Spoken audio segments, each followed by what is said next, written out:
राइस्टार की कहानी उस भयानक रात से शुरू होती है जब वो पहली बार उस गांव में आया था जहां पर सूरज की रोशनी भी आने से डरती थी। चारों तरफ खामोशी थी, इतनी गहरी कि हवा की सरसराहट भी एक चीख जैसी लगती थी। राइस्टार एक भूवैज्ञानिक था जो इस क्षेत्र की मिट्टी के नमूनों का अध्ययन करने आया था, लेकिन जल्द ही उसे एहसास हो गया था कि वो केवल मिट्टी की जांच करने नहीं आया था, बल्कि वो अपनी जिंदगी के सबसे बड़े रहस्य से रूबरू होने वाला था। जिस मकान में उसे रहने को मिला था वह गांव के किनारे पर था, एक पुराना लकड़ी का घर जिसके किवाड़ से हर आहट पर पुरानी यादें बाहर आती थीं। दीवारें उन लोगों की कहानियों से भरी हुई थीं जो कभी यहां रहते थे और फिर अचानक गायब हो गए। गांव के लोगों ने उसे चेतावनी दी थी कि रात में बाहर मत जाना, और सबसे खास बात यह कि रात के 12 बजे के बाद घर के अंदर से भी कोई आवाज नहीं आनी चाहिए। उन्होंने उसे बताया कि 12 बजे के बाद इस गांव में समय रुक जाता है और जो चीज यहां चलती है वो इंसान नहीं होती। शुरुआती कुछ रातें तो सामान्य रही। राइस्टार अपने काम में व्यस्त था और गांव वालों की कहानियों को केवल अंधविश्वास मानता था। लेकिन चौथी रात को जब वो अपने लैपटॉप पर काम कर रहा था, उसने दरवाजे पर एक हल्की सी खरोच की आवाज सुनी। कौन है? उसने सोचा। लेकिन जब उसने दरवाजा खोला तो बाहर कोई नहीं था। उसने सोचा कि यह किसी जानवर की आवाज होगी। उसने वापस दरवाजा बंद कर दिया। थोड़ी देर बाद उसे खिड़की से झांकती हुई एक छाया दिखाई दी। यह एक बच्चे की परछाई थी जो धीरे धीरे हिल रही थी। राइस्टार का दिल तेजी से धड़कने लगा। उसने खिड़की के पास जाकर देखा, लेकिन वहां भी कोई नहीं था। उसने खुद को समझाया कि यह एक अजीब सी खामोशी छा गई। सभी चिड़ियों की चहचहट, हवा का शोर, सब कुछ रुक गया। रस्टार के दिल की धड़कन ही एकमात्र ऐसी आवाज थी जो सन्नाटे में गूंज रही थी।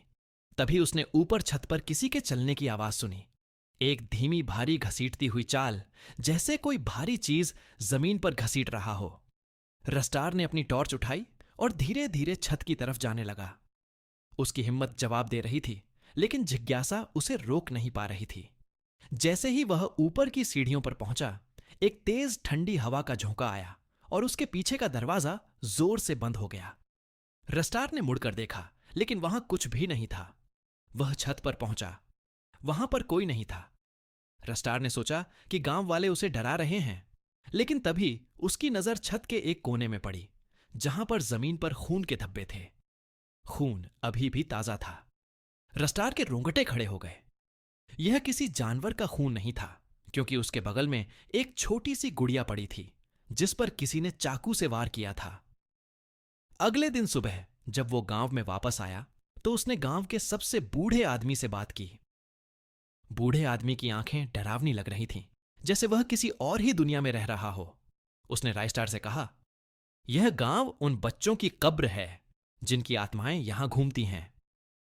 कई साल पहले यहां एक खूनी खेल होता था जहां बच्चों को मारकर उनकी आत्माओं को कैद कर दिया जाता था। यह आत्माएं रात में जागती हैं और अपना बदला लेने के लिए घूमती हैं। राइस्टार ने उसकी बातों को फिर भी पूरी तरह सच नहीं माना। वो अपनी रिसर्च पूरी करने के लिए एक और रात वहां रुकने का फैसला किया, लेकिन इस बार उसने घर में एक कैमरा लगाया और रात का इंतजार करने लगा।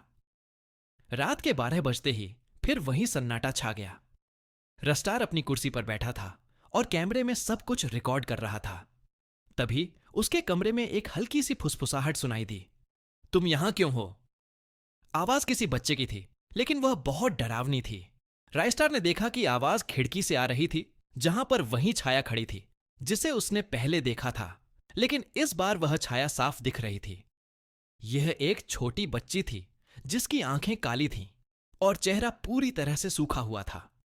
बच्ची ने अपना हाथ बढ़ाया और राइस्टार के पास आने लगी। रस्टार डर के मारे अपनी जगह से हिल नहीं पा रहा था। तभी बच्ची ने अपना दूसरा हाथ उठाया और उसके पीछे की तरफ इशारा किया। रस्टार ने मुड़कर देखा, जहां पर कोई नहीं था। वे आ रहे हैं, बच्ची ने कहा और उसकी आवाज एक चीख में बदल गई। राइस्टार ने देखा कि पूरे कमरे में अब कई बच्चे खड़े थे जिनकी आंखें जलती हुई लाल थीं। वे सभी एक ही तरह से रस्टार की तरफ बढ़ रहे थे। राइस्टार ने भागने की कोशिश की, लेकिन दरवाजे पर एक और छाया खड़ी हो गई। उसने अपने कैमरे को देखा, लेकिन कैमरे की बैटरी खत्म हो चुकी थी। रस्टार को एहसास हो गया था कि वह यहां अकेला नहीं था। उसने अपनी आंखें बंद कर ली और चिल्लाना शुरू किया, लेकिन उसकी चीखें उस सन्नाटे में खो गईं और रस्टार की कहानी उस भयानक पल पर रुकी थी जब उसने अपनी आंखें बंद कर ली थीं और आत्माओं ने उसे घेर लिया था। वह जानता था कि अब सब कुछ खत्म हो चुका है। उसकी चीखें उस सन्नाटे में खो चुकी थीं और वह भी उन अनगिनत लोगों की तरह गायब होने वाला था जिनकी आत्माएं उस घर में कैद थीं। लेकिन ठीक उसी पल जब वो काली छाया उसके सीने में घुसने वाली थी, रचर को अपने बैग में रखी एक चीज याद आई। वो एक छोटा प्राचीन पत्थर था जिसे वह अपने भूवैज्ञानिक रिसर्च के लिए अपने साथ लाया था। गांव के बूढ़े आदमी ने उसे चेतावनी दी थी कि यह पत्थर सिर्फ यहां की मिट्टी में मिलता है और इसमें कुछ अजीब सी शक्ति है। रस्टार ने सोचा कि शायद यह पत्थर उसे बचा सकता है। उसने हिम्मत करके अपनी आंखें खोलीं और अपनी जेब से वह पत्थर निकालकर अपनी मुट्ठी में कसकर पकड़ लिया। जैसे ही उसने पत्थर को पकड़ा, एक तेज नीली रोशनी निकली जिसने पूरे कमरे को जगमगा दिया। रोशनी इतनी तेज थी कि काली छाया पीछे हटने लगी, जैसे वे किसी आग से जल रही हों। तो कैसा लगा वीडियो? पार्ट 2 चाहिए तो लाइक सब्सक्राइब करके कमेंट में पार्ट 2 लिख देना।